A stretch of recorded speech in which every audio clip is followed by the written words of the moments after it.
ഇനി നമ്മൾ റിപ്പോർട്ടുകളിലേക്ക് കടക്കുകയാണ്. കോൺഗ്രസിനെ വെട്ടിലാക്കി വയനാട് DCC ട്രഷറർ NM വിജയന്റെ ആത്മഹത്യാക്കുറിപ്പ് ഇന്ന് പുറത്തുവന്നു. കോൺഗ്രസിനായി പ്രവർത്തിച്ച് ജീവിതം തുലച്ചുവെന്നും നിയമനങ്ങൾക്കായി IC ബാലകൃഷ്ണൻ ഉൾപ്പെടെയുള്ള നേതാക്കൾ പണം വാങ്ങിയെന്നും കത്തിൽ പരാമർശമുണ്ട്. കത്ത് പാർട്ടിക്ക് കൈമാറിയിട്ടും നേതാക്കൾ ഇടപെട്ടില്ല എന്ന് കുടുംബം ആരോപിക്കുന്നു. അതിനിടെ IC ബാലകൃഷ്ണൻ MLA രാജിവെക്കണമെന്നാവശ്യപ്പെട്ടുകൊണ്ട് DYFI പ്രതിഷേധിച്ചു. DYFI പ്രവർത്തകർ MLA ഓഫീസിലേക്ക് തള്ളിക്കയറി. പോലീസുമായി വാക്കേറ്റമുണ്ടായതൊക്കെ കഴിഞ്ഞ മണിക്കൂറിൽ പ്രേക്ഷകർ കണ്ടിട്ടുണ്ടാകും. റിപ്പോർട്ടിലേക്ക് ആദ്യം. NM വിജയന്റെയും മകൻ ജിജേഷിന്റെയും ആത്മഹത്യയിൽ പ്രതിരോധത്തിലായിരിക്കുകയാണ് DCC നേതൃത്വം. ആത്മഹത്യാക്കുറിപ്പ് പുറത്തു വന്നതിന് പിന്നാലെ വലിയ വിവാദങ്ങളിലേക്കാണ് വഴിതെളിക്കുന്നത്.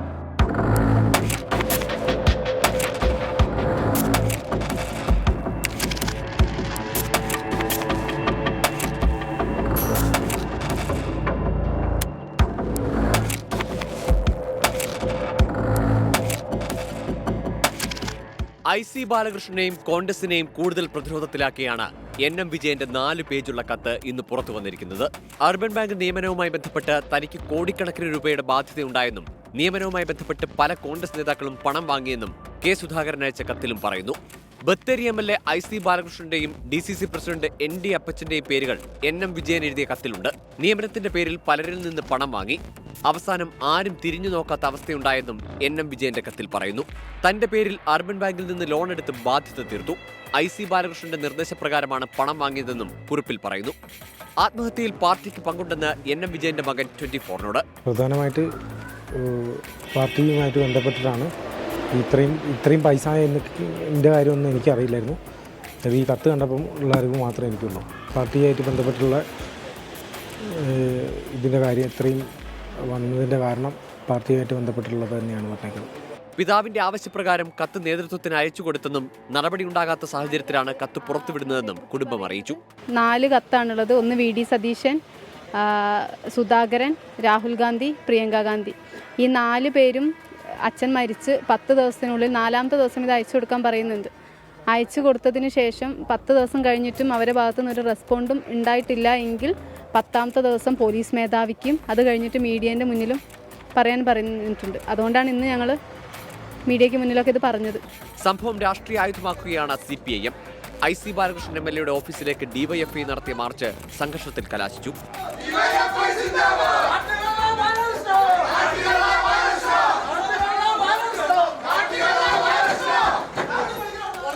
IC ബാലകൃഷ്ണൻ MLAയുടെ രാജി ആവശ്യപ്പെട്ട് വരും ദിവസങ്ങളിലും പ്രതിഷേധം ഘടിപ്പിക്കാനാണ് CPIM തീരുമാനം. NM വിജയന്റെ ആത്മഹത്യാക്കുറിപ്പിലും നേതാക്കൾക്ക് എഴുതിവെച്ച കത്തുകളിലും ഗുരുതരമായ പരാമർശങ്ങളാണുള്ളത്. ഇതോടുകൂടി പോലീസ് അന്വേഷണം DCC നേതാക്കൾക്കെതിരെ തിരിയുമോ എന്നുള്ളതാണ് കാത്തിരുന്നു കാണേണ്ടത്. മനു ദാമോദരനൊപ്പം സുർജിത് അയ്യപ്പത്ത്, 24 വയനാട്. ഏറ്റവും ഒടുവിലായി പുറത്തു വന്നൊരു വാർത്തയുടെ വിശദാംശങ്ങൾ തേടുകയാണ് ഇനി നമ്മൾ. എറണാകുളം ചോറ്റാനിക്കരയിൽ ആൾതാമസമില്ലാത്ത വീട്ടിൽ തലയൊട്ടിയും അസ്ഥികളും കണ്ടെത്തി. ഫ്രിഡ്ജിനുള്ളിൽ പെട്ടിയിൽ പാക്ക് ചെയ്ത നിലയിലായിരുന്നു അസ്ഥികൂടം. സാമൂഹിക വിരുദ്ധരുടെ ശല്യത്തെ തുടർന്ന് പോലീസ് നടത്തിയ പരിശോധനയിലാണ് അസ്ഥികൾ കണ്ടെത്തിയത്. വിഷ്ണു സുരേഷ് ചേരുന്നുണ്ട് വിവരങ്ങളുമായി കൊച്ചിയിൽ നിന്ന്. വിഷ്ണു, എന്താണ് ഇതുമായി ബന്ധപ്പെട്ട് ലഭ്യമാകുന്ന വിവരം? പ്രാഥമിക പരിശോധനയിൽ ഇതിൻ്റെ കാലപ്പഴക്കം എന്താണ് പോലീസ് അതുമായി ബന്ധപ്പെട്ട് സൂചിപ്പിക്കുന്നത്?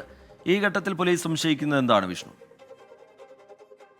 ചോറ്റാനിക്കര പാലസ് സ്ക്വയറിൽ ഫിലിപ്പിന്റെ ഉടമസ്ഥതയിലുള്ള ആളൊഴിഞ്ഞ വീട്ടിൽ നിന്നാണ് ഈ അസ്ഥികൂടം കണ്ടെത്തിയത്. അതായത് അവിടെ ഒരു ഫ്രിഡ്ജ് ആ വീടിനുള്ളിൽ ഉണ്ടായിരുന്നു. ഏറെ നാളായി ആ വീട്ടിൽ ആൾതാമസമില്ല. ആ ഫ്രിഡ്ജിനുള്ളിൽ നിന്നാണ് അസ്ഥികൂടം കണ്ടെത്തിയത്. സാമൂഹ്യ വിരുദ്ധരുടെ ശല്യം ഈ വീട്ടിലുണ്ടായിരുന്നു. തുടർന്ന് നാട്ടുകാർ അഭ്യർത്ഥന ചെയ്തുകൊണ്ട് പോലീസ് എത്തി പരിശോധന നടത്തി. അങ്ങനെയാണ് യാദൃശ്ചികമായി ഈ അസ്ഥികൂടം ഈ ഫ്രിഡ്ജിൽ നിന്ന് കണ്ടെത്തിയത്. നിലവിൽ ഈ അസ്ഥികൂടം അവിടെ നിന്ന് മാറ്റാനുള്ള നടപടികൾ ആരംഭിച്ചിട്ടുണ്ട്. പോലീസ് 2 സംശയങ്ങളാണ് പറയുന്നത്. ഒന്ന്, ഒരു ദുരൂഹ സാഹചര്യം അല്ലെങ്കിൽ അതുമായി ബന്ധപ്പെട്ടുള്ള അന്വേഷണം നടത്തും. മറ്റൊന്ന്, ഈ പരിസരത്ത് എവിടെയെങ്കിലും ഇതുപോലെ ആരെങ്കിലും സംസ്കരിച്ച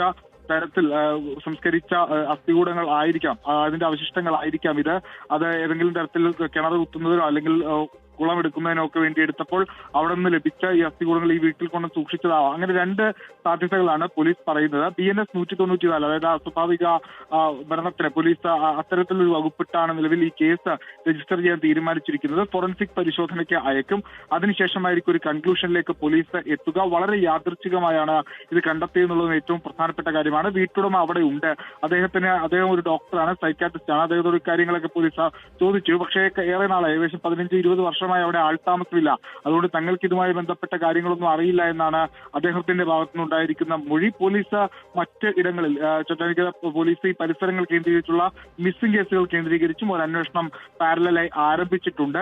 ഒരല്പം ദുരൂഹതയും നടക്കുന്ന ഒന്നാണ്. പ്രത്യേകിച്ച് ഫ്രിഡ്ജിനുള്ളിൽ ഇത് കണ്ടെത്തിയതാണ് ഇതിന്റെ ഒരു വ്യാപ്തി അല്ലെങ്കിൽ ഒരു ദുരൂഹത വർദ്ധിപ്പിക്കുന്നത്. എങ്ങനെയാണ് ഇത് ഫ്രിഡ്ജിൽ ഉള്ളിൽ എത്തിയത് എന്നുള്ളതാണ് പോലീസും അന്വേഷിക്കുന്നത്. വിവിധ കവറുകളിലായാണ് ഈ അസ്ഥികൂടങ്ങൾ ഉണ്ടായിട്ടുള്ളത്. അസ്ഥികൂടങ്ങൾക്ക് വലിയ പഴക്കം ഉണ്ട് എന്ന് പോലീസ് പറയുന്നു. അതായത് ഒരു 30-20 വർഷത്തോളം പഴക്കമുണ്ട്. അതിന്റെ ഈ പ്രത്യേകിച്ച് ഈ നടുവിന്റെ ഭാഗത്തുകളൊക്കെ ഒടിഞ്ഞു തുടങ്ങിയിട്ടുണ്ട്. അത് ഈ പഴക്കം സൂചിപ്പിക്കുന്നതാണെന്ന് പോലീസ് വ്യക്തമാക്കുന്നുണ്ട്. ഇത് ഇവിടുന്ന് മാറ്റാനുള്ള നടപടികൾ ആരംഭിച്ചു. ഫോറൻസിക് സംഘം അങ്ങോട്ടേക്ക് എത്തും. ഇന്ന് ഉച്ചയോടുകൂടിയാണ് പരിശോധന ആരംഭിച്ചത്. അപ്പോഴാണ് ഈ വസ്തുക്കൾ ലഭ്യമായത്. ചോറ്റാനിക്കര പോലീസ് അവിടെ ഉണ്ട്. നിലവിൽ ഇതിന്റെ ബാക്കി കാര്യങ്ങളെല്ലാം ഈ നടപടിക്രമങ്ങളൊക്കെ പൂർത്തിയാക്കിക്കൊണ്ടിരിക്കുകയാണ്.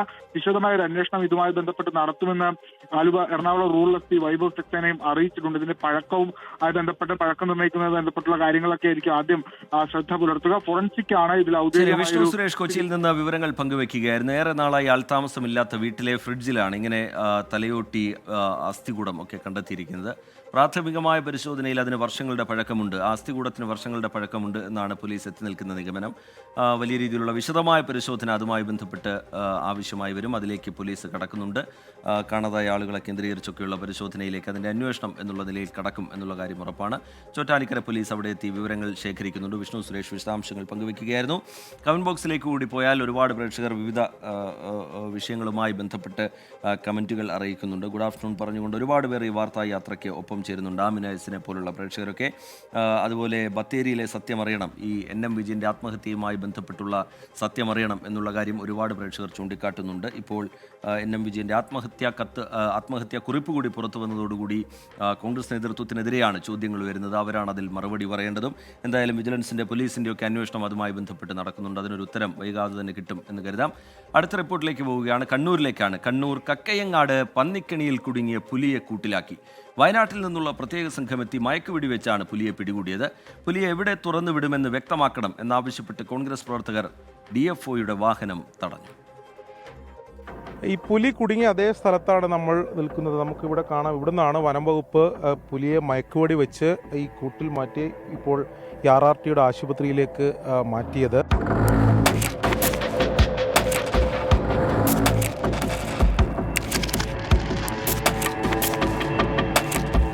കാക്കയങ്ങാട് പാല റോഡിലെ പ്രകാശിന്റെ വീട്ടുപറമ്പിൽ കെണിയിൽ കുടുങ്ങിയ നിലയിലായിരുന്നു പുലി. രാവിലെ റബ്ബർ ടാപ്പിങ്ങിന് പോയ പ്രകാശൻ തന്നെയാണ് പുലിയെ ആദ്യമായി കണ്ടത്. എന്നാൽ പന്നിക്കണി വെച്ചിട്ടില്ലെന്ന് പ്രകാശൻ പറഞ്ഞു. ഇവിടെ ആരും പന്നിക്കണി വെക്കല്ല. ഒന്നാന്ന് വെച്ചാൽ ഇവിടെ പശുവിനെ കൊണ്ടുവരലുണ്ട്, പിന്നെ പുല്ലരിയലുണ്ട്. ഞാൻ ഡെയിലി എല്ലാ ദിവസവും പിന്നെ വാഴ നോക്കാനും അടക്ക കൊടുക്കാനും വരുന്ന സ്ഥലമാണ്. ഇവിടെ അങ്ങനെ ഒരു സംഭവം എൻ്റെ ഈ നമ്മൾ പറഞ്ഞ ഈ വെക്കല്ല ചെയ്യലുമില്ല. ആരും വെക്കലില്ല, ചെയ്യലുമില്ല. അത് കെണിയെ വെച്ച് നമ്മൾ വെച്ചിട്ടില്ല, ചെയ്യലുമില്ല. നിയമോടെ വന്ന് ഞാൻ ആത്മഹത്യ ചെയ്യും, മറന്നും ചെയ്യില്ല. വിവരമറിഞ്ഞെത്തിയ വനം വകുപ്പ് സംഘം ആദ്യഘട്ടത്തിൽ തന്നെ മയക്കുവെടി വെക്കാൻ തീരുമാനിച്ചു. 12 മണിയോടെ വയനാട്ടിൽ നിന്നുള്ള RRT ദൗത്യസംഘം സ്ഥലത്തെത്തി.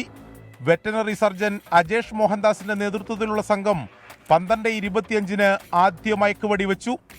ആദ്യ റൗണ്ടിൽ പുലി മയങ്ങാത്തതിനെ തുടർന്ന് അരമണിക്കൂറിന് ശേഷം രണ്ടാം റൗണ്ട് മയക്കുവെടി വെച്ചു. ഇതോടെ മയങ്ങിയ പുലിയെ കൂട്ടിലേക്ക് മാറ്റി.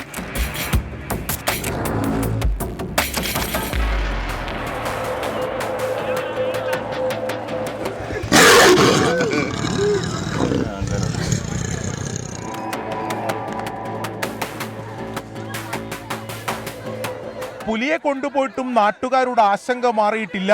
പിന്നെ എപ്പോഴും രാവിലെ റബ്ബർ വെട്ടാൻ പോകുന്നതാ, രാവിലെ എഴുന്നേറ്റിട്ട്. അപ്പോൾ ഇത് കണ്ടില്ല, നായി കണ്ടതുകൊണ്ട് ഓൻ രക്ഷവിട്ട്. അല്ലെങ്കിൽ ഓനായിരുന്നു പോവുക, എൻ്റെ മോനേനും പോക്കുണ്ടാവുക. എൻ്റെ മോൻ നായി കണ്ടതുകൊണ്ട് രക്ഷവിട്ട്, അല്ലാണ്ട് വേറെ ഒന്നുമല്ല. ഒരു മരത്തുമ്പോൾ കയറി അതൊരു മുള തട്ടിയത് കാരണമാണ് അത് കുടുങ്ങിയത്. വേറെ എവിടെയും വയറ് കെട്ടുവോ ഒന്ന് കുടുക്കിടുവോ ഒന്നും ചെയ്തിട്ടില്ല. പുലിയെ സ്ഥലത്ത് നിന്ന് കൊണ്ടുപോകുന്നതിനിടെ കണ്ണൂർ DFOയുടെ വാഹനം കോൺഗ്രസ് പ്രവർത്തകർ തടഞ്ഞു. പുലിയെ എവിടെ തുറന്നു വിടുമെന്ന് അറിയിക്കണമെന്ന് ആവശ്യപ്പെട്ടായിരുന്നു പ്രതിഷേധം.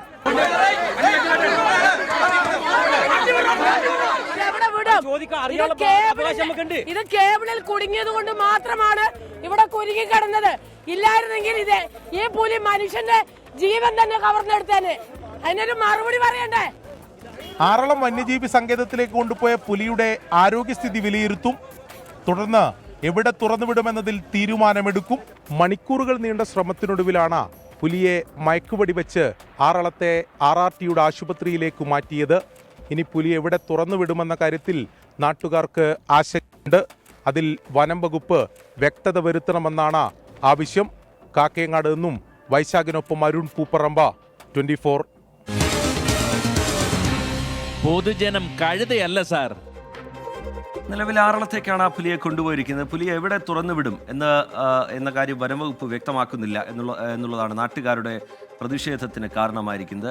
പ്രദേശവാസികളുടെ ആശങ്ക ഇപ്പോഴും ഒഴിയുന്നില്ല. അതിന് വ്യക്തമായൊരു ഉത്തരം വനംവകുപ്പ് ഇതുവരെ നൽകിയിട്ടില്ല.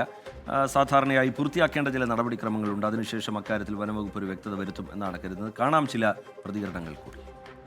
ഇവിടെ തുറന്നു വിടുന്ന കാര്യത്തിൽ ആശങ്കയുണ്ട്. കാരണം ഇവിടെ അടുത്ത് ഫാമിലെല്ലാം തുറന്നു വിട്ട് കഴിഞ്ഞാൽ തിരിച്ചിവിടെ വരില്ല എന്നൊന്നും നമുക്ക് പറയാനാവില്ലല്ലോ. തുറന്നു വിടുന്നുള്ള വീതി തന്നെയാണ്. നമ്മൾ ഈ ആർളം ഫാമിൽ തുറന്നു വിട്ടാൽ തീർച്ചയായിട്ടും ഇങ്ങോട്ട് തന്നെ വരും.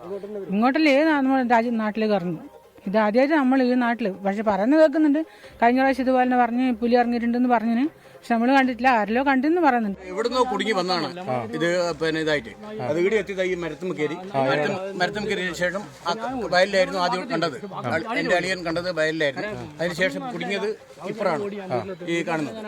പോലീസ് അവർ കുറച്ച് ആദ്യം വന്ന് കണ്ടപ്പോൾ വയലിലായിരുന്നു. പിന്നെ ഇങ്ങോട്ട് നീങ്ങി കാണുന്ന പാട് പുലി കയറിയാണെന്ന് ഫോറസ്റ്റുകാർ പറഞ്ഞു. അന്നേരത്തെ ഞങ്ങൾ അറിയുന്നത് ഫോറസ്റ്റുകാർ വയ്യ ഇത് കണ്ടപ്പോൾ നമ്മൾ പറഞ്ഞ് പുലി ഇടിയും കയറിയിട്ടുണ്ടല്ലോ എന്ന്. അങ്ങനെയാണ് അവർക്കറിയാലോ മരത്തിനൊക്കെ കയറുന്നത്. കായംകുളം CPIഎമ്മിൽ നിന്ന് കൂട്ടക്കൊഴിഞ്ഞുപോക്ക്. ലോക്കൽ കമ്മിറ്റി അംഗങ്ങൾ, ബ്രാഞ്ച് സെക്രട്ടറിമാർ ഉൾപ്പെടെ 58 പ്രവർത്തകർ പാർട്ടി വിട്ട് BJPയിൽ ചേർന്നു. കോൺഗ്രസിൽ നിന്ന് 27 പേരും BJPയിൽ ചേർന്നിട്ടുണ്ട്. മനീഷ് മഹിബാൽ ആലപ്പുഴയിൽ നിന്ന് വിവരങ്ങളുമായി ചേരുകയാണ്. മനീഷ്, എന്താണ് ഈ പ്രവർത്തകർ ഇതുമായി ബന്ധപ്പെട്ട് വിശദീകരിക്കുന്നത്? CPIഎമ്മിൽ നിന്നാണെങ്കിൽ പ്രാദേശിക നേതാക്കളാണ് BJPയിലേക്ക് എത്തുന്നത്. കോൺഗ്രസിൽ നിന്ന് 27 പേരും BJPയിൽ ചേർന്നതായി മനസ്സിലാക്കുന്നു. എന്താണ് വിവരങ്ങൾ, മനീഷ് മഹിബാൽ? രജിത്ത്, ആകെ 200-ലധികം ആളുകളാണ് BJPയിൽ ചേർന്നത്. BJP സംസ്ഥാന president K. Surendran, vice president Shobha Surendran എന്നിവരാണ് പ്രവർത്തകരെ സ്വീകരിച്ചത്. ഇതിൽ ഏറ്റവും പ്രധാനപ്പെട്ട കാര്യം സംസ്ഥാനത്തടക്കം വലിയ വിഭാഗീയതയുള്ള കഴിഞ്ഞ ലോക്സഭാ തെരഞ്ഞെടുപ്പിൽ CPIഎം 3ാം സ്ഥാനത്ത് പോയ നിയോജക മണ്ഡലം കൂടിയാണ് കായംകുളം. ഈ കായംകുളത്താണ് CPIഎമ്മിൽ നിന്ന് വലിയ രീതിയിലുള്ള കൊഴിഞ്ഞുപോക്കുള്ളത്. അതായത് 58 പേരാണ്, പാർട്ടി മെമ്പർഷിപ്പുള്ള 58 പേരാണ് BJPയിൽ ചേർന്നത്. അതിൽ 3 ലോക്കൽ കമ്മിറ്റി അംഗങ്ങളുണ്ട്, 5 ബ്രാഞ്ച് സെക്രട്ടറിമാരുണ്ട്, CA2വിന്റെ ഹെഡ് ലോഡ് യൂണിയൻ ജില്ലാ ജോയിന്റ് സെക്രട്ടറി ഉണ്ട്. അങ്ങനെ 49 ബ്രാഞ്ച് അംഗങ്ങളടക്കം 58 പേരാണ് CPIഎമ്മിൽ നിന്ന് BJPയിലേക്ക് ചേർന്നത്. ഇവരെ എല്ലാവരെയും സംസ്ഥാന പ്രസിഡന്റ് K. സുരേന്ദ്രൻ ഷാൾ അണിയിച്ച് സ്വീകരിച്ചിട്ടുണ്ട്. ഒപ്പം തന്നെ കോൺഗ്രസിൽ നിന്നും 27 പേർ, കേരള കോൺഗ്രസിൽ നിന്നടക്കമുള്ള ആളുകൾ, മറ്റു ആളുകൾ കൂടി ചേർന്നിട്ടുണ്ട്. അങ്ങനെ വലിയ വിഭാഗീയ പ്രശ്നങ്ങൾ നിലനിന്ന കായംകുളത്ത് നിന്നാണ് BJP അതൊരു വളക്കുറ ഉള്ള മണ്ണായി കണക്കാക്കിക്കൊണ്ട് ഇത്രയും അധികം ആളുകൾ BJPയിലേക്ക് എത്തിച്ചത്. ഒപ്പം തന്നെ കഴിഞ്ഞ ഒരു മാസത്തിന് മുൻപാണ് കായംകുളത്തെ മുൻ ഏരിയ കമ്മിറ്റി അംഗം കൂടിയായിട്ടുള്ള വിപിൻ സി ബാബു, SFIയുടെ അടക്കം സംസ്ഥാന കമ്മിറ്റി അംഗമായിരുന്ന വിപിൻ സി ബാബു BJPയിൽ ചേർന്നിരുന്നു. അത് വലിയ വിവാദമായിരുന്നു. തിരുവനന്തപുരത്ത് വെച്ച് K. സുരേന്ദ്രൻ തന്നെ മെമ്പർഷിപ്പ് നൽകി സ്വീകരിച്ചത്. പിന്നീട് വിപിൻ സി ബാബുവിനെ BJP സംസ്ഥാന കമ്മിറ്റി അംഗം. മനീഷ് മഹിബാലാണ് വിവരങ്ങൾ നൽകിക്കൊണ്ടിരിക്കുന്നത്. മനീഷ് തുടരണം. CPIഎം നേതാവ് G. സുധാകരനെ പുകഴ്ത്തി BJP സംസ്ഥാന അധ്യക്ഷൻ K. സുരേന്ദ്രൻ. മാതൃകാപരമായ പ്രവർത്തനം നടത്തിയ മന്ത്രിയായിരുന്നു G. സുധാകരൻ. സുധാകരൻ ഇന്ന് CPIഎമ്മിൽ കറിവേപ്പിലയുടെ വില പോലുമില്ല. സുരേഷ് കുറുപ്പിനെ പാർട്ടി അവഗണിച്ചെന്നും K. സുരേന്ദ്രൻ പറഞ്ഞു. ആലപ്പുഴ ജില്ലയിൽ G. സുധാകരൻ എന്ന് പറയുന്ന ഒരു നേതാവുണ്ട്. ആ നേതാവ് മന്ത്രിയായിരിക്കുമ്പോഴും ജനപ്രതിനിധിയായിരിക്കുമ്പോഴും എങ്ങനെ മാതൃകാപരമായി പ്രവർത്തിക്കാമെന്ന് തെളിയിച്ചിട്ടുള്ള ഒരാളാണ്. കമ്മ്യൂണിസ്റ്റുകാരായതുകൊണ്ട് ഞങ്ങൾ സത്യത്തെ നിഷേധിക്കാറില്ല. G. സുധാകരൻ പൊതുമരാമത്ത് വകുപ്പ് മന്ത്രിയായിരുന്ന കേരളത്തിൽ ആ കാലത്ത് ഇവിടുത്തെ പൊതുമരാമത്ത് കരാറുകാരെ, അഴിമതി നടത്തുന്ന ആളുകളെ ഒരു മന്ത്രി എന്നുള്ള നിലയിൽ അദ്ദേഹം എങ്ങനെയാണ് നേരിട്ടതെന്നറിയാം. എത്രയോ ഉദാത്തമായ ഉദാഹരണങ്ങൾ അദ്ദേഹത്തിന്റെ ജീവിതത്തിൽ മന്ത്രിസ്ഥാനത്ത് ഇരുന്നുകൊണ്ട്. പക്ഷെ അഴിമതി നടത്താത്ത ഒരു മന്ത്രിയായിരുന്നു G. സുധാകരൻ. ആ G. സുധാകരൻ ഇന്നൊരു കറിവേപ്പിലയുടെ വില പോലും കമ്മ്യൂണിസ്റ്റ് പാർട്ടിക്കകത്തുണ്ടോ? മനീഷ് മഹിബാൽ വിവരങ്ങളുമായി തുടരുന്നുണ്ട് ആലപ്പുഴയിൽ നിന്ന്. മനീഷ്, ഈ മറ്റ് പാർട്ടികളിൽ നിന്നുള്ള പ്രവർത്തകരെ BJPയിലേക്ക് സ്വീകരിക്കുന്ന ഈ പരിപാടിയിൽ തന്നെയാണ് ഈ G. സുധാകരനെ വാനോളം പുകഴ്ത്തിക്കൊണ്ടുള്ള K. സുരേന്ദ്രന്റെ പ്രതികരണമെന്ന് മനസ്സിലാക്കുന്നു. സുരേന്ദ്രന്റെ മനസ്സിൽ എന്താണ് മനീഷ് മഹിബാൽ? റിജിത്ത്, എന്താണെങ്കിലും കെ സുരേന്ദ്രന്റെ പ്രസംഗത്തിന് മറ്റു ചില മാനങ്ങളുണ്ട്. മറ്റു പാർട്ടിയിൽ പെടുന്ന ആളുകളെ തന്നെ അസ്വരസ്യമുള്ള അല്ലെങ്കിൽ ആ പാർട്ടിയിൽ അതൃപ്തരായ ആളുകളെ BJPയിലേക്ക് അടർത്തിയെടുക്കുക ദേശീയ തലത്തിലടക്കം BJP സ്വീകരിക്കുന്ന അവരുടെ ഒരു നയമാണ്.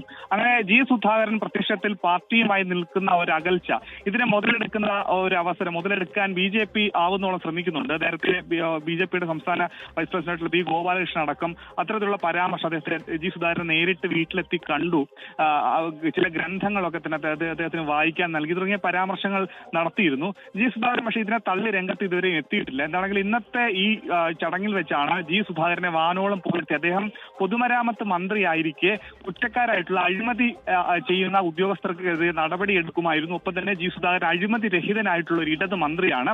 കമ്മ്യൂണിസ്റ്റുകാരായതുകൊണ്ട് ആണെങ്കിൽ കൂടി നല്ലത് ചെയ്യുന്നവരെ നമ്മൾ അംഗീകരിക്കുമെന്ന് കൂടി കെ സുരേന്ദ്രൻ പറയുന്നു. അങ്ങനെ ഈ പുകഴ്ത്തലിന് മറ്റു ചില മാനങ്ങൾ കൂടിയുണ്ട്. ഒപ്പം തന്നെ കഴിഞ്ഞ ദിവസമാണ് കോട്ടയം ജില്ലാ സമ്മേളനത്തിൽ നിന്ന് ജില്ലാ കമ്മിറ്റിയിൽ നിന്ന് ഒഴിവാക്കപ്പെട്ടത് മുൻ MP കൂടിയായിട്ടുള്ള സുരേഷ് കുറുപ്പിനെ കൂടി കറിവേപ്പിലയാക്കി CPL നിന്ന് അദ്ദേഹത്തിന് ഇപ്പോൾ പൊതുപ്രവർത്തനത്തിൽ പൊതുരംഗത്ത് പ്രവർത്തിക്കാൻ പോലും പറ്റാത്ത സാഹചര്യമാണ്. അങ്ങനെ CPIയുമായി നിലവിൽ അകന്നു നിൽക്കുന്ന നേതാക്കളെ പുകഴ്ത്തുകയാണ് പല പരിപാടികളുണ്ട്.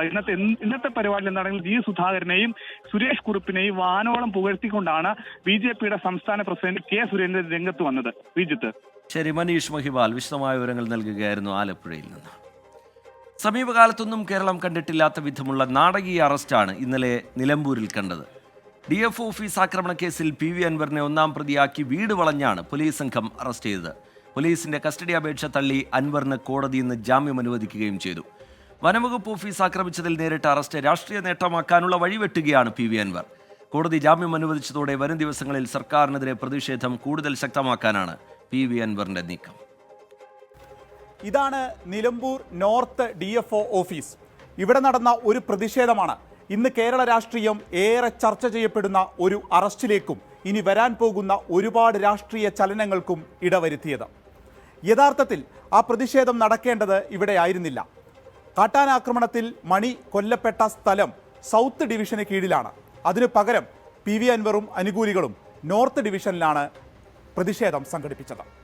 ഞായർ രാവിലെ 11 മണി DFO ഓഫീസിൽ പ്രതിഷേധം ആരംഭിച്ചു. അപ്പോഴേക്കും കാട്ടാനാക്രമണത്തിൽ ചോരനായ്ക്കർ വിഭാഗത്തിൽപ്പെട്ട ആദിവാസി യുവാവ് മണി മരിച്ചിട്ട് 14 മണിക്കൂർ പിന്നിട്ടിരുന്നു. വന്യമൃഗശല്യത്തിൽ നിലമ്പൂരിന്റെ മലയോരം വിങ്ങുന്നതിൽ DFO നേരിട്ടെത്തി മറുപടി പറയണമെന്നായിരുന്നു പ്രതിഷേധക്കാരുടെ ആവശ്യം. പ്രതിഷേധിച്ചതിൽ 10 പേർ അക്രമാസക്തരായി ഓഫീസിന്റെ ഉള്ളിലേക്ക് ഇരച്ചുകയറി. പിന്നീട്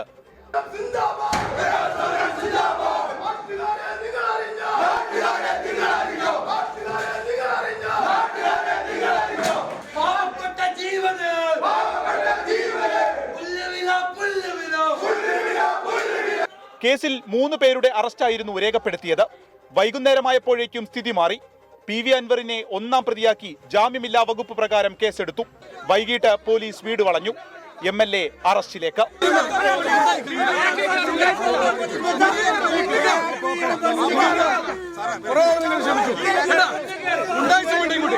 പോലീസ് വീട്ടിലെത്തിയെങ്കിലും 1 മണിക്കൂറെങ്കിലും കഴിഞ്ഞ് ഡോക്ടറുടെ പരിശോധനയും കഴിഞ്ഞാണ് MLA അവരോടൊപ്പം പോയത്. ഞാനൊരു നിയമസാമാജികന് MLA ആയതുകൊണ്ട് ഇപ്പം വഴങ്ങുക. അല്ലെങ്കിൽ പിണറായിൻ്റെ അപ്പൻ്റെ അപ്പം വിചാരിച്ചാൽ എന്നെ അറസ്റ്റ് ചെയ്യാൻ കഴിയില്ലായിരുന്നു. നിയമത്തിന് കീഴടങ്ങാണ്. അപ്പോൾ നമുക്കത് കാണാം. ജീവൻ ബാക്കിയുണ്ടെങ്കിൽ പുറത്തിറങ്ങിയ ബാക്കി ഞാൻ കാണിച്ചു കൊടുക്കുക.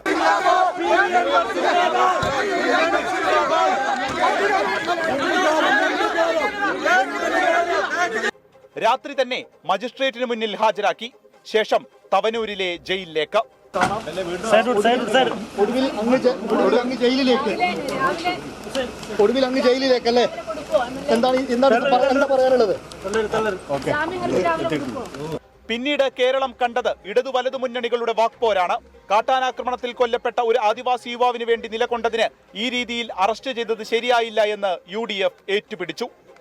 അല്ലാതൊരു തെറ്റായ നടപടിയാണ്. മുഖ്യമന്ത്രിയെയും മുഖ്യമന്ത്രിയുടെ ഓഫീസിലെ ഉപജാപക സംഘത്തിനെയും വിമർശിച്ചാൽ എന്തും ചെയ്യും എന്നുള്ളൊരു മെസ്സേജാണ്. ആ നടപടിയിൽ ഞങ്ങൾ അതിശക്തമായി പ്രതിഷേധിക്കുന്നു. പ്രതിപക്ഷത്തിന് ഒരാളായതുകൊണ്ടാണ് അങ്ങനെ ഉണ്ടായത്. ഭരണകക്ഷിയായിരുന്നെങ്കിൽ ഇതിലും വലിയ സംഭവം ഉണ്ടായാലും ഇങ്ങനെ ഉണ്ടാവില്ലായിരുന്നു എന്നുള്ളതാണ് പൊതുവിലുള്ള അഭിപ്രായം. പോലീസ് നടപടി ശരിയെന്ന് ഭരണപക്ഷം. പോലീസ് സ്വാഭാവികമായ നിയമാനുസൃതമായ നടപടി സ്വീകരിക്കുക മാത്രമാണ് ശ്രമിച്ചിട്ടുള്ളത്. ഇവിടെ നിയമപരമായ നടപടികൾ മാത്രമാണ് ഇതിന്റെ ഭാഗമായിട്ട് നടന്നിട്ടുള്ളത്. UDF-ൽ ഒരു ഇടം നേടാനുള്ള PV അൻവറിന്റെ ശ്രമങ്ങൾക്ക് കരുത്തു പകരുന്നതായി ഈ അറസ്റ്റ്. അതെത്രത്തോളം രാഷ്ട്രീയമായി DMK എന്ന പാർട്ടിക്ക് ഉപയോഗിക്കാൻ കഴിയുമെന്നത് കണ്ടറിയണം. കത്തോലിക്ക സഭ ഉൾപ്പെടെ അൻവർ ഉയർത്തുന്ന വിഷയം ഗൗരവമുള്ളതാണെന്ന് കാണുന്നു. കർഷക സമൂഹത്തോടുള്ള വെല്ലുവിളിയെന്ന് താമരശ്ശേരി രൂപതാ ബിഷപ്പിന്റെ പ്രതികരണം. LDF-ൽ നിന്ന് അകന്നതിന് ശേഷം PV അൻവർ പ്രധാനമായും പറഞ്ഞതും പ്രവർത്തിച്ചതും മലയോര മേഖലയിലെ പ്രശ്നങ്ങളിൽ ഊന്നിയാണ്. വന്യമൃഗ ശല്യം മുതൽ ഭൂമി കയ്യേറ്റം വരെ അതിൽപ്പെടുന്നു. അത്തരമൊരു വിഷയത്തിലുണ്ടായ പ്രതിഷേധത്തിനൊടുവിലാണ് ഈ അറസ്റ്റ് എന്നത് പൊതുസമൂഹത്തിന്റെ മനസ്സിൽ കൂടുതൽ ഒരു മുൻതൂക്കം കിട്ടാൻ കാരണമാണ്. ജാമ്യം കിട്ടിയ PV അൻവർ കൂടുതൽ രാഷ്ട്രീയമായ വിഷയങ്ങളിൽ സജീവമായി തന്നെ ഇടപെടുമെന്ന് ഉറപ്പ്. അർഷക്കിനൊപ്പം വിപിൻ C. വിജയൻ, 24 മലപ്പുറം. ഏറ്റവും ഒടുവിലായി പുറത്തുവരുന്നൊരു വിവരം കൂടി പ്രേക്ഷകരെ അറിയിക്കാം. അത് ഈ DF ഓഫീസ് പ്രതിഷേധവുമായി ബന്ധപ്പെട്ട് PV അൻവറിൻ്റെ അടുത്ത അനുയായിയായ സുഗുവിനെ നേരത്തെ പോലീസ് കസ്റ്റഡിയിലെടുത്തിരുന്നു. ഈ വഴിക്കടവ് ബസ് സ്റ്റാൻഡിൽ നിന്നായിരുന്നു കസ്റ്റഡിയിലെടുത്തിരുന്നത്. ഈ PV അൻവറിൻ്റെ അടുത്ത അനുയായി സുഗുവിൻ്റെ അറസ്റ്റ് ഇപ്പോൾ രേഖപ്പെടുത്തിയിരിക്കുന്നു പോലീസ് എന്നുള്ള വിവരം ഏറ്റവും ഒടുവിലായി പുറത്തു വരുന്നുണ്ട്. കൊല്ലം നഗരത്തിലെ ബസ് സ്റ്റോപ്പുകളിൽ വെളിച്ചമില്ലാതായിട്ട് മാസങ്ങളായി. ലക്ഷങ്ങൾ മുടക്കി നിർമ്മിച്ച ബസ് സ്റ്റോപ്പുകളാണ് ഒരു പ്രയോജനവുമില്ലാതെ കേടുപാട് വന്ന് നശിക്കുന്നത്. സന്ധ്യ മയങ്ങിയാൽ പിന്നെ ബസ് കാത്തുനിൽപ്പ് യാത്രക്കാരെ സംബന്ധിച്ച് വലിയ വെല്ലുവിളിയാണ് ഉണ്ടാകുന്നത് എന്ന പരാതി വരികയാണ്. പരിഹാരം എന്നുണ്ടാകുമെന്ന് പലതവണ പൊതുജനം ആവർത്തിച്ച് ചോദിച്ചിട്ടും കണ്ടില്ല എന്ന് നടിക്കുകയാണ് നഗരസഭ. ആഘോഷങ്ങളിൽ നഗരം മുഴുവൻ ദീപാലങ്കാരങ്ങൾ നടത്താൻ നഗരസഭയ്ക്ക് കയ്യിൽ ലക്ഷങ്ങളുണ്ട്. പക്ഷേ നഗരസഭയുടെ തന്നെ ബസ് സ്റ്റോപ്പുകളിൽ ഒരു ലൈറ്റ് പോലും സ്ഥാപിക്കാൻ പണമില്ലെന്നാണ് നഗരസഭയുടെ വാദങ്ങളിൽ ഏറ്റവും പ്രധാനം.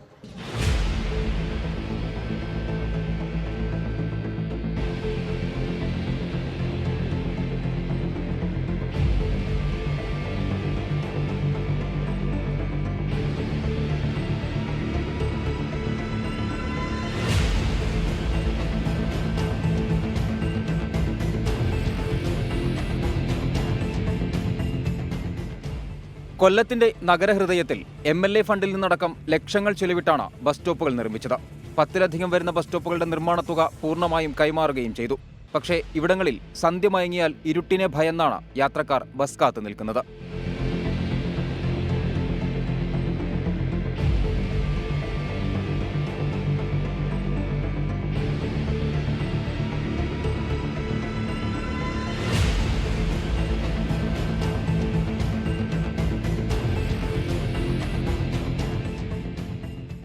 തെരുവ് വിളക്കുകളെയും വാഹനങ്ങളുടെ വെളിച്ചത്തെയും ആശ്രയിച്ചാണ് യാത്രക്കാരുടെ നിൽപ്പ്.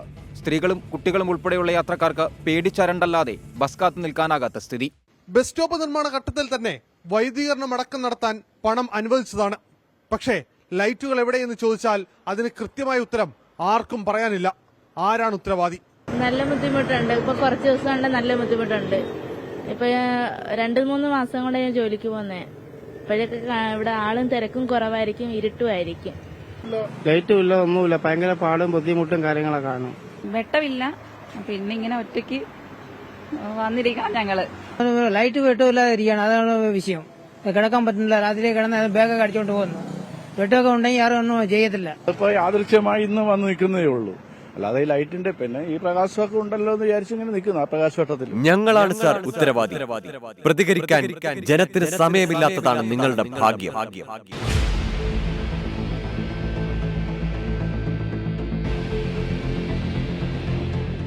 സാമൂഹിക വിരുദ്ധരുടെ ശല്യവും വൃത്തിഹീനമായ അന്തരീക്ഷവും കാരണം പലരും ബസ് സ്റ്റോപ്പിൽ കയറാതെ പുറത്തിറങ്ങി നിൽക്കുന്ന അവസ്ഥയാണ്. AR ക്യാമ്പിന് സമീപത്തെ സ്റ്റോപ്പുകളിലും കോൺവെന്റ് ജംഗ്ഷനിലെ സ്റ്റോപ്പിലും സാമൂഹിക വിരുദ്ധ ശല്യം രൂക്ഷം. എത്രയും വേഗം സ്റ്റോപ്പുകളിൽ വെളിച്ചമെത്തിക്കണമെന്നാണ് യാത്രക്കാരുടെ ആവശ്യം. കോർപ്പറേഷൻ ബസ് സ്റ്റോപ്പിന്റെ പരിപാലനം ഏൽപ്പിച്ചിരിക്കുന്നത് സ്വകാര്യ കരാർ കമ്പനികൾക്കാണ്. എന്നാൽ ഇത് കൃത്യമായി പാലിക്കാത്തതാണ് മിക്ക സ്റ്റോപ്പുകളും ഇരുട്ടിലാകാൻ കാരണം. വ്യവസ്ഥകൾ പാലിക്കാത്ത കരാർ കമ്പനിക്കെതിരെ നടപടിയെടുക്കാൻ നഗരസഭ തയ്യാറാകുന്നുമില്ല. കൊല്ലം നഗരഹൃദയത്തിൽ ലക്ഷങ്ങൾ ചിലവിട്ട് നിർമ്മിച്ച ഒരു ബസ് സ്റ്റോപ്പിന്റെ അവസ്ഥയാണിത്. പേരിന് പോലും ഒരു തുള്ളി വെളിച്ചമില്ല. ഭയപ്പാടോടെ വേണം സ്ത്രീകൾക്ക് രാത്രികാലങ്ങളിൽ ബസ് കാത്ത് ഇവിടെ നിൽക്കാൻ. സ്ത്രീ സുരക്ഷയെന്ന് ആവർത്തിച്ച് മുദ്രാവാക്യം വിളിച്ചുകൊണ്ട് മാത്രം കാര്യമില്ല. അത് നടപ്പാക്കാനുള്ള ആർജവം കൂടി ഭരണകൂടങ്ങൾക്ക് ഉണ്ടാകണം. കൊല്ലത്തുനിന്ന് ക്യാമറാമാൻ അരുൺ സാറിനൊപ്പം അരുൺ രാജ്, 24.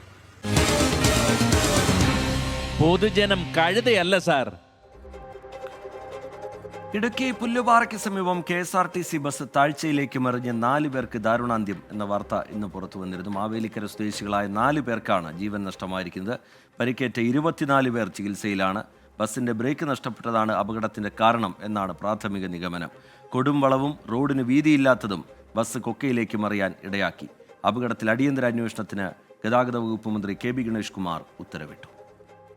കുട്ടിക്കാനത്ത് നിന്നും മുണ്ടക്കയത്തേക്കുള്ള കുത്തിറക്കത്തിൽ നിയന്ത്രണം നഷ്ടപ്പെട്ടാൽ ഏതു വാഹനമാണെങ്കിലും പിടിച്ചു നിർത്തുക അത്ര എളുപ്പമുള്ള കാര്യമല്ല. KSRTC ബസ് ഈ ബാരിക്കേഡുകൾ ഇടിച്ചു തകർത്താണ് താഴേക്ക് പോയത്. ഒരുപക്ഷെ ബാരിക്കേഡിന് ഒരൽപ്പം കൂടി ബലമുണ്ടായിരുന്നെങ്കിൽ KSRTC ബസ് റോഡിൽ തന്നെ നിൽക്കുമായിരുന്നു എന്നുള്ളതാണ് ഏറ്റവും പ്രധാനപ്പെട്ട കാര്യം.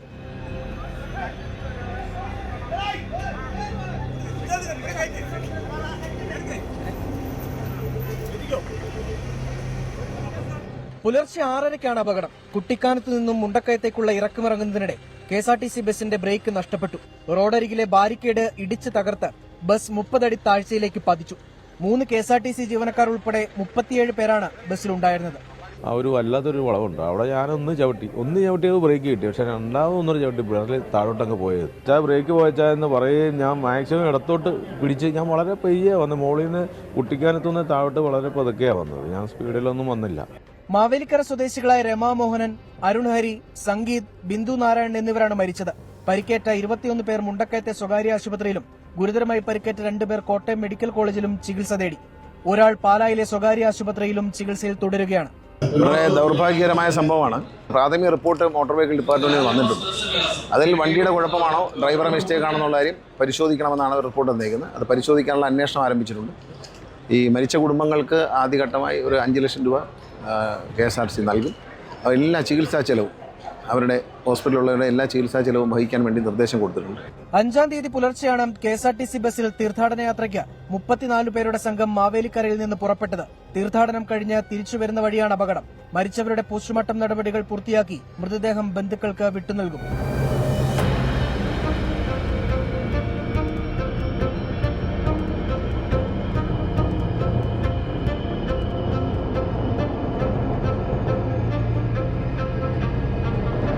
ശബരിമല തീർത്ഥാടകരുടെ അടക്കം നിരവധി വാഹനങ്ങൾ പോകുന്ന കൊട്ടാരക്കര ഡിണ്ടിഗൽ ദേശീയപാതയിലാണ് KSRTC ബസ് കൊക്കയിലേക്ക് മറിഞ്ഞ് അപകടമുണ്ടായത്.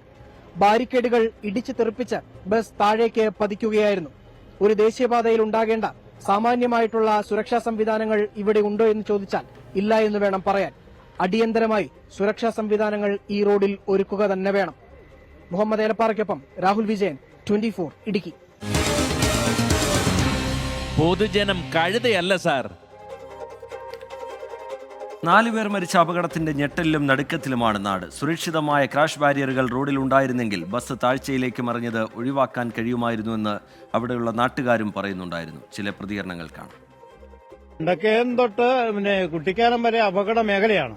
കഴിഞ്ഞ പ്രാവശ്യം ഒരു തമിഴ്നാട് വണ്ടി വന്നിട്ട് ഇതുപോലെ കൊക്കയിലിട്ട് പോയിട്ട് തൊട്ട് മുകളിലായിട്ട് വന്നിട്ട് 10-15 പേരോളം മരിച്ചു. അപ്പോൾ ഈ കാലാകാലങ്ങളായിട്ട് നേരത്തെയൊക്കെ എന്ന് പറഞ്ഞാൽ ശബരിമല സീസണോട് ബന്ധപ്പെട്ട് കുട്ടിക്കാനത്ത് വളഞ്ഞാങ്ങാനത്ത് പോലീസിന് നേരത്തെ തടഞ്ഞു നിർത്തി ഒരു 5 മിനിറ്റ് വിശ്രമവും കൊടുത്ത് അവർക്കൊരു കടുങ്കാപ്പിയെല്ലാം കൊടുത്ത് വിടുന്ന ഒരു സംവിധാനം ഉണ്ടായിരുന്നു. പക്ഷേ ഈ ഒരു കുറഞ്ഞ കാലഘട്ടമായിട്ട് ആ ഒരു സംവിധാനം ഇവിടെ എല്ലാം സിഗ്നൽ ബോർഡ് വെച്ചിട്ടുണ്ട്. അപകട മേഖലയാണ്, ശ്രദ്ധിച്ചു പോകണം എന്നുള്ള സിഗ്നൽ ബോർഡുകൾ ഇവിടെ എല്ലാം തന്നെ സ്ഥാപിച്ചിട്ടുണ്ട്. അതുപോലെയുള്ള വളവുകളാണ് ഇവിടെ ഉള്ളത്. ഈ വണ്ടി വന്നപ്പോഴത്തേക്ക് ബ്രേക്ക് കിട്ടിയില്ല എന്നാണ് നമ്മളിപ്പോൾ കിട്ടിയിരിക്കുന്ന വിവരം. ഇവിടെ സ്ഥിരമായിട്ട് 4ാമത്തെ വണ്ടിയാണ്. ഇവിടെ ഒരു വളവുണ്ട്. ഈ വളവ് നൂർത്ത് തരണമെന്ന് ഞങ്ങൾ ടണൽ എന്ന് പറയുന്നൊരു അസോസിയേഷനാണ്. ഞങ്ങൾ ആ അസോസിയേഷൻ രേഖാമൂലം പരാതി കൊടുത്തതിന്റെ പേപ്പർ സഹിതം വീട്ടിയിരിപ്പുണ്ട്. ആ വളവ് നൂർത്ത് തന്നിട്ടില്ല. ഈ വണ്ടിയും ആ വളവ് ചാടിയിട്ടാണ് ഈ വണ്ടി നേരെ വന്നിരിക്കുന്നത്. ഈ HMP വൈറസ് വ്യാപനവുമായി ബന്ധപ്പെട്ടുള്ള പുതിയ അപ്ഡേറ്റ് എന്താണ് എന്നുള്ള കാര്യം ചില പ്രേക്ഷകർ ചോദിക്കുന്നുണ്ട്. രാജ്യത്ത് ഇതുവരെ 5 പേർക്കാണ് HMP വൈറസ് സ്ഥിരീകരിച്ചിട്ടുള്ളത്. അതിൻ്റെ വിശദമായ പരിശോധന അതുമായി ബന്ധപ്പെട്ടുണ്ടാകുന്നുണ്ട്. രാജ്യം പൊതുവായി ചില ജാഗ്രതയും അതിൻ്റെ ഭാഗമായി സ്വീകരിക്കുന്നുണ്ട്. ഏറ്റവും ഒടുവിലായി കേന്ദ്ര ആരോഗ്യമന്ത്രി JP നഡ്ഡയുടെ പ്രതികരണം കൂടി വരികയാണ്. ആശങ്കപ്പെടേണ്ട സാഹചര്യമില്ല, സ്ഥിതിഗതികൾ കൃത്യമായി വിലയിരുത്തുന്നുണ്ട് എന്നാണ് കേന്ദ്ര ആരോഗ്യമന്ത്രി അറിയിക്കുന്നത്. അതിൻ്റെ വിശദാംശങ്ങളിലേക്ക് നമുക്ക് കടക്കാം.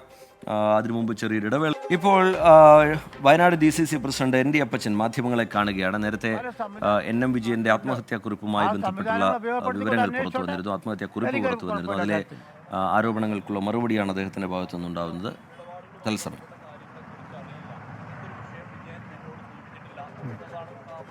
അത് സത്യം.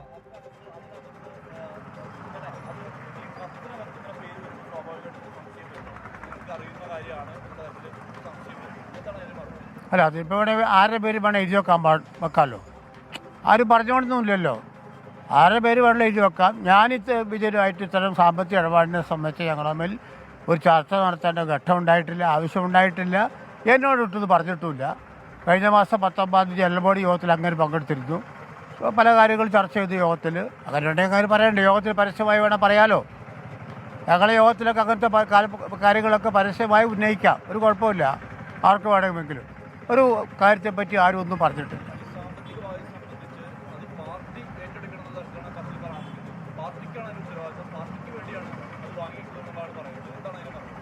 ഞാൻ 3 വർഷമായിട്ടുള്ളൂ DCC പ്രസിഡൻ്റായിട്ട്. അതിനു മുമ്പ് ഒരു 12 വർഷം ഞാൻ DCC പ്രസിഡൻ്റായിരുന്നു. അതിനുവരാരും ഭാരവാഹികളല്ല. ആ കാലഘട്ടത്തിൽ എന്നെപ്പറ്റി ഒരു ആരോപണവും ഒരു പൈസ വാങ്ങിയതായിട്ട് ആരും പറഞ്ഞിട്ടില്ല, ഒരു ആരോപണം വന്നിട്ടില്ല. ഈ 3 വർഷത്തിന് ശേഷം ഒരാരോപണം പുതുതായിട്ട് ഇപ്പോൾ കെട്ടിച്ചമയ്ക്കാനല്ലോ ഉണ്ടാക്കാനും എന്താ കാരണം എനിക്കറിയില്ല. 3 DC പ്രസിഡന്റുമാർക്കെതിരെ കൂടിയാ അത് കഴിഞ്ഞ കാലങ്ങളിലാണ്, ഞാനില്ലത്. ഞാനെന്നാൽ അതുമായിട്ടൊരു ബന്ധമില്ല എനിക്ക്.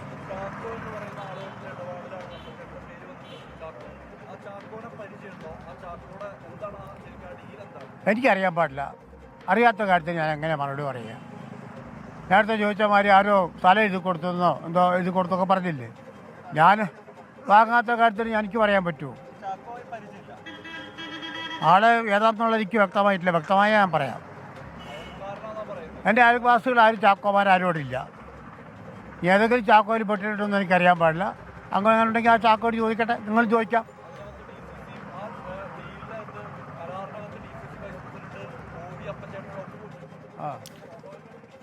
NM വിജയന്റെ ആത്മഹത്യാക്കുറിപ്പിൽ DCC നേതൃത്വത്തിനെതിരെ ഒപ്പം തന്നെ IC ബാലകൃഷ്ണൻ MLA-ക്കെതിരെ ഗുരുതരമായ പരാമർശങ്ങളാണുള്ളത്. ഈ പശ്ചാത്തലത്തിൽ DCC പ്രസിഡന്റ് ND അപ്പച്ചൻ അക്കാര്യത്തിൽ മറുപടി പറയുകയായിരുന്നു. ഒന്നും അറിയില്ല എന്നുള്ള മറുപടിയാണ് DCC നേതൃത്വത്തിൻ്റെ ഭാഗത്ത് നിന്ന് വീണ്ടും ഉണ്ടാവുന്നത്.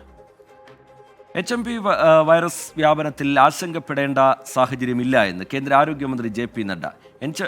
HMP പുതിയ വൈറസല്ല, 2001 തിരിച്ചറിഞ്ഞ വൈറസാണിതെന്നും മന്ത്രി വ്യക്തമാക്കി. ചൈനയിലെ വൈറസ് വ്യാപനം സൂക്ഷ്മമായി നിരീക്ഷിച്ചു വരുന്നുണ്ട് എന്നും ആരോഗ്യമന്ത്രി വ്യക്തമാക്കുന്നു. ആദ്യം അദ്ദേഹത്തിന്റെ പ്രതികരണം കാണാം. Health experts have clarified that HMPV virus is not a new virus. The country data for respiratory viruses available with Indian Council for Medical Research (ICMR) and the Integrated Disease Surveillance Program has also been reviewed, and no surge in any of the common respiratory viral pathogens is observed in India. Achuthan വിവരങ്ങളുമായി ഡൽഹിയിൽ നിന്ന് ചേരുന്നു. അച്യുതൻ, ഇതിനോടകം രാജ്യത്ത് 5 കേസുകൾ report ചെയ്ത് കഴിഞ്ഞിട്ടുണ്ട്. ആശങ്കപ്പെടേണ്ട സാഹചര്യമില്ല എന്ന് ആരോഗ്യ മന്ത്രാലയം വ്യക്തമാക്കുന്നു. എങ്ങനെയാണ് ഈ സ്ഥിതിഗതികൾ ആരോഗ്യ മന്ത്രാലയം വിലയിരുത്തുന്നത്? പുതുതായി അറിയിക്കുന്ന കാര്യങ്ങൾ എന്താണ് അച്യുതൻ? റിജിത്ത്, ഈ HMV വൈറസ് അത് രാജ്യത്ത് റിപ്പോർട്ട് ചെയ്ത സാഹചര്യത്തിലാണ് കേന്ദ്ര ആരോഗ്യമന്ത്രി JP നദ്ദ ഇപ്പോൾ പ്രസ്താവനയിലൂടെ സാഹചര്യത്തെപ്പറ്റി വിശദീകരിച്ചിരിക്കുന്നത്. അത് JP നദ്ദ വ്യക്തമാക്കുന്നത് ആശങ്കപ്പെടേണ്ട ഒരു സാഹചര്യം നിലവിലില്ല എന്നതാണ് അദ്ദേഹം വ്യക്തമാക്കുന്നത്. HMV ഒരു പുതിയ വൈറസ് അല്ല. 2001 ഇത് ഈ ഒരു വൈറസ് കണ്ടെത്തുകയും ഇതന്ന് പല രാജ്യങ്ങളിലും ഈ വൈറസിന്റെ വ്യാപനം ഉണ്ടായിരുന്നതായും JP നദ്ദ വിശദീകരിക്കുന്നുണ്ട്. വായുവിലൂടെയാണ് HMV വൈറസ് പകരുന്നത്. ഇതെല്ലാ പ്രായക്കാരിലും ഈ ഒരു വൈറസ് ബാധ ഉണ്ടാകാമെന്നും അദ്ദേഹം പറയുന്നുണ്ട്. മറ്റൊന്ന്, ഈ നിലവിൽ ആരോഗ്യ മന്ത്രാലയവും ICMR-ഉം ഉൾപ്പെടെയുള്ള സംവിധാനങ്ങൾ ചൈനയിലെ വൈറസ് വ്യാപനം സസൂക്ഷ്മമായി നിരീക്ഷിച്ചു വരികയാണ്. ചൈനയിലെയും അതുപോലെ തന്നെ അയൽ രാജ്യങ്ങളിലെയും വൈറസ് വ്യാപനമാണ് നിലവിൽ നിരീക്ഷിച്ചു വരുന്നതെന്നും വ്യക്തമാക്കുന്നുണ്ട്. ഒപ്പം തന്നെ ഇതിൽ WHO സ്ഥിതിഗതികൾ വിലയിരുത്തിയിട്ടുണ്ട്. ആ സ്ഥിതിഗതികൾ വിലയിരുത്തിയ റിപ്പോർട്ട് ഉടൻ തന്നെ രാജ്യത്തിന് കൈമാറും, അതിൻ്റെ ഒരു പകർപ്പ് രാജ്യത്തിന് കൈമാറുമെന്നും അറിയിക്കുന്നുണ്ട്. അതുകൊണ്ട് തന്നെ നിലവിൽ ആശങ്കപ്പെടേണ്ടതായിട്ടുള്ള ഒരു സാഹചര്യവുമില്ല. വിവരങ്ങൾ നൽകുകയായിരുന്നു. ചൈനയിലെ സാഹചര്യം സൂക്ഷ്മമായി തന്നെ കേന്ദ്ര ആരോഗ്യ മന്ത്രാലയം നിരീക്ഷിക്കുന്നുണ്ട്. നിലവിൽ രാജ്യത്ത് ആശങ്കപ്പെടേണ്ട സാഹചര്യം വൈറസ് വ്യാപനവുമായി ബന്ധപ്പെട്ടില്ല എന്നാണ് കേന്ദ്ര ആരോഗ്യമന്ത്രി വ്യക്തമാക്കുന്നത്. ആലുവയിൽ നിന്ന് പുറത്തു വരുന്നൊരു വിവരം, എറണാകുളം ആലുവയിൽ നിന്ന് അവിടെ വലിയൊരു മോഷണം നടന്നിരിക്കുന്നു. വീട് കുത്തി തുറന്ന് 8 ലക്ഷം രൂപയും 40 പവൻ സ്വർണവും മോഷ്ടിച്ചിട്ടുണ്ട്. ആലുവ പോലീസ് കേസെടുത്ത് അന്വേഷണം ആരംഭിച്ചിട്ടുണ്ട് എന്ന വിവരം ഇപ്പോൾ പുറത്തു വരുന്നുണ്ട്. നേരത്തെ ഞാൻ സൂചിപ്പിച്ചിരുന്നു ആലുവയിൽ വലിയൊരു മോഷണം നടന്നു എന്നുള്ള കാര്യം. വീട് കുത്തി തുറന്ന് 8 ലക്ഷം രൂപയും 40 പവൻ സ്വർണവുമാണ് മോഷ്ടിച്ചിരിക്കുന്നത്. അയ്യത വീട്ടിൽ ഇബ്രാഹിം കുട്ടിയുടെ വീട്ടിലാണ് മോഷണം നടന്നിരിക്കുന്നത്. ആദ്യം ഒരു പ്രതികരണം കാണാം. അവിടെ വാതിൽ ചാരി വെച്ചേക്കാണ്, ഗേറ്റും കുത്തിയിട്ടിട്ടുണ്ട്. വാതിൽ ഇങ്ങനെ ഞാൻ കൂട്ടിക്കൊണ്ട് പോയ രൂപത്തിലാണ് ഇരുന്നേച്ച, തുറന്ന് കിടപ്പുണ്ടായില്ല. അപ്പോൾ വന്ന് നോക്കുമ്പോഴാണ് ഈ വാതിൽ തുറന്ന് ഇതിൻ്റെ ആ ലോക്കൊക്കെ ഞാൻ പൊളിഞ്ഞ് ഇതായിരിക്കണം. അപ്പോൾ ഞാൻ മുറികളിലൊക്കെ ചെന്ന് നോക്കിയപ്പോൾ എല്ലാവരും ഇങ്ങനെ വലിച്ചു വാരിയിട്ടേക്കാണ്. എൻ്റെ സ്വർണ്ണം, പിന്നെ മോക്കടെ സ്വർണ്ണം ഉണ്ടായി. മോക്കട് പ്രസവത്തിനൊന്നും ഇപ്പോൾ ഇത്തിരി കൂടെ വച്ചറും പോയിട്ടൊക്കെ കൊണ്ടുപോയിട്ടുണ്ടായില്ല. എല്ലാം കൂടി 40-40 അതിൽ കൂടുതലുണ്ടോയെന്ന് എനിക്കറിയില്ല. പിന്നെ മരുമോക്കടെ 2 കോയിനുണ്ടായി. വിഷ്ണു സുരേഷ് ചേരുന്നുണ്ട് വിവരങ്ങളുമായി കൊച്ചിയിൽ നിന്ന്. വിഷ്ണു, എപ്പോഴാണ് ഈ മോഷണം നടന്നു എന്നുള്ള കാര്യം അറിയുന്നത്? പോലീസ് അന്വേഷണം തുടങ്ങിക്കഴിഞ്ഞിട്ടുണ്ട്. എന്തെങ്കിലും വിവരമുണ്ടോ പോലീസിന് വിഷ്ണു? വിജിത്ത്, വൈകിട്ടോടുകൂടിയാണ് മോഷണം നടന്ന കാര്യം വീട്ടുകാർ അറിയുന്നത്. അതായത് രാവിലെ 11 മണിയോടുകൂടി ഇബ്രാഹിം എന്ന് പറയുന്ന വീട്ടുടമ പുറത്തേക്ക് ജോലിയുടെ ആവശ്യത്തിന് വേണ്ടി പോകുന്നു. അദ്ദേഹത്തിന്റെ ഭാര്യ ലൈല അവർ 11:30 എറണാകുളത്തേക്ക് ഒരു ഡെന്റൽ ക്ലിനിക്കിലേക്ക് പോകുന്നു. ഈ സമയത്ത്, അതായത് 11 മണിക്കും 5 മണിക്കും ഇടയിൽ ഇവർ തിരിച്ചെത്തുന്ന ഈ സമയത്താണ് മോഷണം നടന്നത്. വീട്ടിലെ അലമാരികളെല്ലാം കുത്തി തുറന്ന നിലയിലാണ്, ഈ തുണികളെല്ലാം വലിച്ചു വാരിയിട്ട നിലയിലാണ്. തുടർന്നാണ് ഇവർ അലമാരി പരിശോധിച്ചപ്പോൾ പണവും സ്വർണവും നഷ്ടപ്പെട്ടതായി കണ്ടെത്തി. ഏകദേശം 40 പവനോളം സ്വർണവും 6 മുതൽ 8 ലക്ഷം രൂപ വരെയും നഷ്ടപ്പെട്ടു എന്നാണ് പ്രാഥമികമായ വിലയിരുത്തൽ. നിലവിൽ ആലുവ പോലീസിൽ പരാതി നൽകിയിട്ടുണ്ട്. ശരി, വിഷ്ണു സുരേഷ് വിവരങ്ങൾ നൽകുകയായിരുന്നു. എന്തായാലും പോലീസിന്റെ അന്വേഷണം നടക്കുന്നുണ്ട്. വീട്ടിൽ ആളില്ലാത്ത സമയത്താണ് ഈ 40 പവനും ഏതാണ്ട് 8 ലക്ഷത്തോളം രൂപയും നഷ്ടമായിരിക്കുന്നു എന്നുള്ള കാര്യം വീട്ടുകാർ അറിയുന്നത്. അയ്യത വീട്ടിൽ ഇബ്രാഹിം കുട്ടിയുടെ വീട്ടിലാണ് മോഷണം നടന്നിരിക്കുന്നത്. പോലീസിന്റെ അന്വേഷണം നടക്കുകയാണ്. പൊതുജനം കഴുതിയല്ല സാർ എന്ന പരിപാടിയുടെ സമയം ഇവിടെ പൂർത്തിയാവുകയാണ്.